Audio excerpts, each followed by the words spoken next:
All right, let's dive into the world of circuit analysis. We're going to start with the basics, the simple rules of resistance, but then we're going to pull back the curtain and uncover the surprising truth about how the power sources you use every day, like batteries, actually work in the real world. So you look at a complex circuit diagram for the first time, and yeah, it can be intimidating. It's just a web of lines and symbols. But I promise you, by the end of this, you're going to have the tools to untangle any circuit and see exactly what's happening inside. Let's get to it. The first big secret to making sense of a messy circuit is just simplification. It's all about learning how to combine resistors into one single equivalent resistance. And it really boils down to two main ways you can do that. First up, you've got the series circuit. The easiest way to think about this is like a one-lane road. The current only has one path to follow, so it has to go through each and every resistor. And the best part? To find the total resistance, you literally just add them up. That's it. And then we have parallel circuits. Now this is where things get interesting because the current gets to a fork in the road and has to make a choice.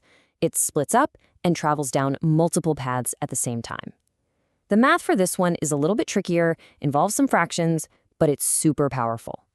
So here's your ultimate cheat sheet. For series, the formula is simple addition. The current is constant everywhere, but the voltage gets divided up among the resistors.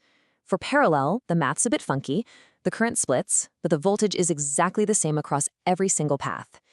If you can get this down, you've got the fundamentals locked in. Okay, so now that we know how to simplify the resistance, we can get to the main event, calculating the key numbers that tell us what the circuit is actually doing. This is where the magic happens. One of the very first things we'll want to find is the total current flowing out of that power source. So once we've simplified our entire circuit down to one resistor, we might find that, say, 7.5 amps is flowing through. That's piece number one of our puzzle. Of course, we need to know what's pushing that current in the first place. That's our voltage source. Let's imagine our circuit is being powered by a 60-volt source. Think of this as the electrical pressure that gets everything moving. And when you put that voltage and that current together, what do you get? You get power. This number tells us how quickly the circuit is using up energy. In this case, 480 watts. That's the total rate of energy being burned by all the components combined. But we can go even deeper. Once we have those total values, we can actually work our way backward and figure out what's happening at each individual component. We can become circuit detectives, systematically finding the specific current, voltage, and power for every single resistor in that messy diagram. Okay, so we've gotten pretty good at solving these perfect circuits, but now it's time for a reality check. Because those ideal batteries and power sources we've been using in our examples, well, they've been hiding a little secret. That's right, you heard me. The number printed on the side of a battery, it's really more of a strong suggestion than a hard rule. That 9-volt battery you put in your smoke alarm, I guarantee you it's actually providing a little bit less than 9 volts. So what's the deal? Why can't the battery just deliver what it promises? What's going on inside that's stopping it from reaching its full potential? To understand that, we need to look at two really important concepts.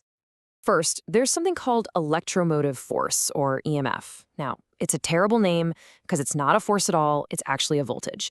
Just think of EMF as the battery's sticker price. It's the absolute maximum theoretical voltage it could ever produce in a perfect world with no strings attached. But here's the catch. We don't live in a perfect world. Every real battery is made of real materials, and because of that, it has its own tiny built-in resistance. We call it internal resistance. It's like a little speed bump the current has to overcome before it can even get out the door. So now let's put those two ideas together, the battery's ideal sticker price, EMF, and its pesky little internal resistance, to get the full picture of what's actually happening when you plug a battery into a circuit. This little equation right here is the key to everything. It basically says that the battery's ideal EMF is split into two parts. The actual voltage you get to use, the terminal voltage, plus a little bit of voltage that gets lost or stolen by that internal resistance. A great way to think about it is like an energy tax. Imagine there's a tiny troll living inside every battery, and this troll, the internal resistance, demands a small voltage toll from every bit of current that tries to leave. And the more current that flows, the higher the toll. The voltage that's left over for your circuit is the real, usable terminal voltage. And here's what that looks like. A battery might have an ideal potential, an EMF of 9 volts. But after that internal troll takes its 1-volt toll, the actual usable voltage at the terminals is only 8 volts. That lost volt doesn't just disappear, it gets turned into heat, which is why batteries can get warm when you use them. So, how can you figure out the real voltage for yourself? It's a pretty simple 4-step process. You start with the battery's ideal EMF. You figure out its internal resistance and how much current is flowing. Then you calculate that voltage toll, and you just subtract that toll from the ideal EMF. What's left is the real voltage your circuit gets. Okay, so let's wrap this all up. We started by learning how to simplify circuits by combining resistors. We used that skill to find all the key values, like current and power. But the biggest reveal was the truth about real batteries. They have an ideal potential, the EMF, and a real-world output, the terminal voltage. And it's all because of that tiny, hidden internal resistance. And that leaves us with a bigger question to think about. This whole idea of a perfect, simple, ideal model versus the slightly messier real-world version, that doesn't just apply to batteries. So my question to you is, where else in science, or maybe even in life, do you think our simple models might be hiding a more complicated, more interesting truth? What other secrets are out there just waiting to be uncovered?